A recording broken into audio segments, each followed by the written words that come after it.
After night duty আমাকেই তো রুগী লাগছে। তো নাইট ডিউটি শেষ করে আমি বাড়ি যাচ্ছিলাম বুনুকে সারপ্রাইজ দেওয়ার জন্য, কারণ আজকে হচ্ছে রাখি পূর্ণিমা। আর সকালবেলাতে আমার অবস্থা খারাপ, কারণ যাদের এই কোল্ড এলার্জির সমস্যাটা আছে, মানে প্রচণ্ড স্নিজিং হয় ঠান্ডা লাগলে, তারা এটা খুব ভালো বুঝতে পারবে যে কষ্টটা কোথায় হয়। তারপর বাসে বসে থাকতে থাকতে খানিকক্ষণ ঘুমোলাম। তারপরে আমি ঠিক বাস থেকে নামার কিছুক্ষণ আগে বোর হয়ে যাই, তখন আর খুঁজে পাই না আমি কী করবো। আমার গান শোনা, ভিডিও দেখা, সমস্ত কিছু কাজ হয়ে যায়। তারপরে ফাইনালি দুর্গাপুরে নামলাম, আর ওখানে নামার পর আমার প্রচণ্ড রকম খিদে পায়।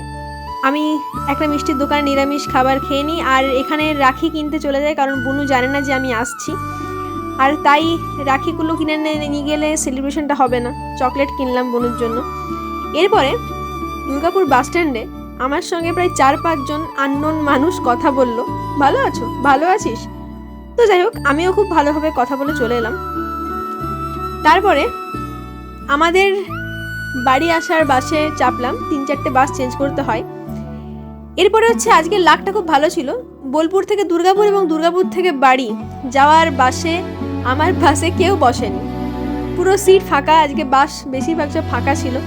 এরপরে বুনু প্রচণ্ড রেগে গেছে, তোমরা রিয়াকশন দেখতে পাচ্ছ। ওকে এবার আমাকে বোঝাতে হবে। So by.